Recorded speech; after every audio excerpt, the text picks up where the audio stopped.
Chef à bord, en partenariat avec Croisi Europe, les Étoiles d'Alsace et le journal de Julien Bins. C'est parti.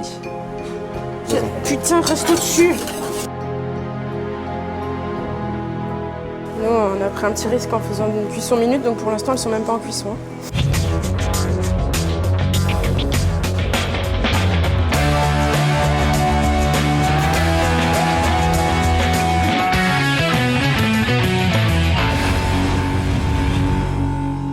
Il me reste ça, réchauffer les spätzle, faire l'émulsion. C'est bon, t'as le temps. Faut que j'accélère un peu.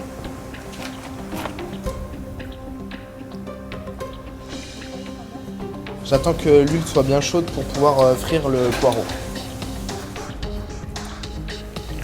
Pas trop chaud de l'huile, hein. Faut que ce soit à 160 max. Hein. C'est toi qui fais ce bruit-là? Non, c'est là-bas. T'es sûr que c'est pas ton huile qui fait ce bruit-là? Non. Mais si c'est toi qui fais ce bruit-là, parce que c'est trop chaud là.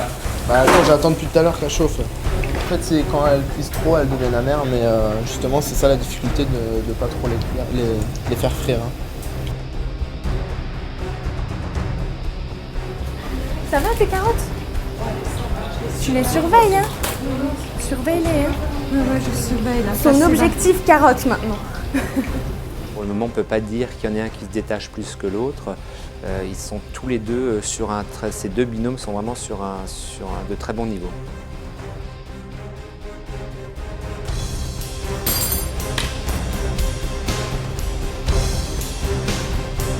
Elle a l'air bien, là. Elle est belle.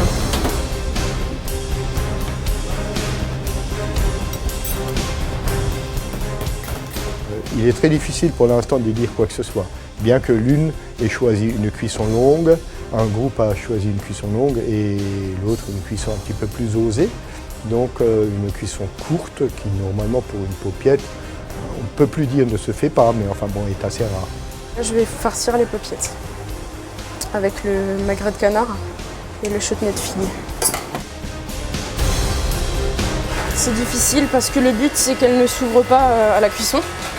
Comme elle est extrêmement fine, la viande se rétracte quand elle chauffe, donc elle a tendance à s'ouvrir. C'est pour ça, c'est la meilleure technique que j'ai trouvée, c'est de faire un bonbon. Il est combien? Ouais, il faut s'activer. Il vous reste 4 minutes 53 avant l'envoi. On va tout faire pour que ce soit joli. Merci. Faut que tu m'aides, Julien, fais des œufs de fraises. Ça se casse la gueule. Putain, je suis bloquée. Il manque le coulis, il manque tout, il n'y a pas la déco. Ouais, 2 minutes avant la fin. Faut qu'on dresse les plats principaux, on les aura pas sortis sinon. Ça va être beau gosse. Julien, envoie de la sauce sur une assiette, au moins une assiette. 3, 2, L'émulsion, elle est où? 1. C'est fini en posto, terminé.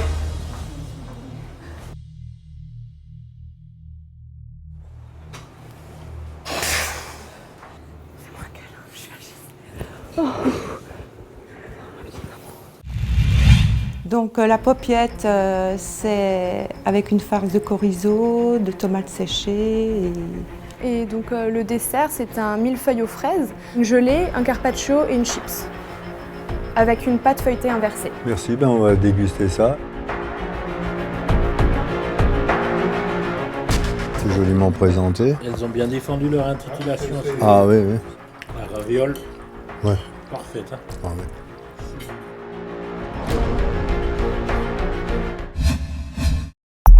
Avant que vous commenciez à déguster, je tiens à m'excuser pour le plat principal. Il manque le poireau frit, l'émulsion persillée et les pleurotes au beurre. Est-ce qu'il vous reste un peu de sauce? Non, j'ai mis Vous avez tout vraiment en mis, dernière seconde, d'accord. j'ai arrosé comme j'ai pu. On va goûter ça.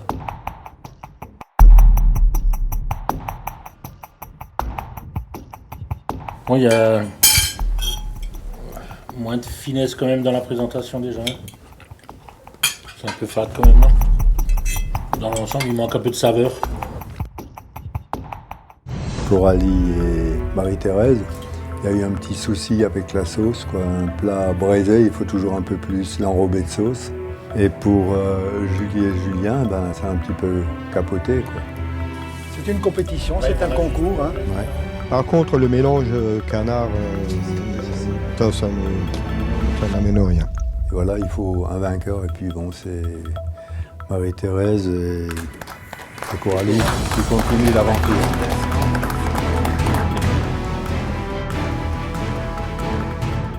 C'est vrai qu'en sortant une assiette comme ça, on s'en doutait. Donc la décision ne nous a pas surpris, mais forcément on est très déçus.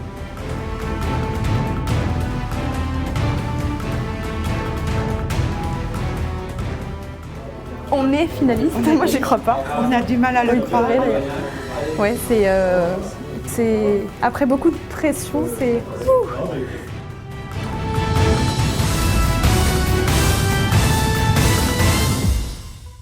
À présent, vous connaissez les 3 duos finalistes de la saison 3 de Chef à bord.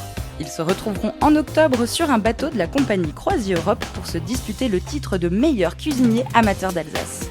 Nous vous proposerons de les retrouver avant cela dans une série de portraits qui vous permettra de mieux les connaître, ainsi que les glorieux parrains qui les accompagneront, Fabien Mengus, Jean-Marc Quigny et Nicolas Stamm.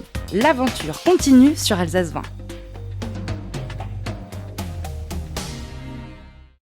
Chef à bord, en partenariat avec Croisière Europe, les Étoiles d'Alsace et le journal de Julien Bins.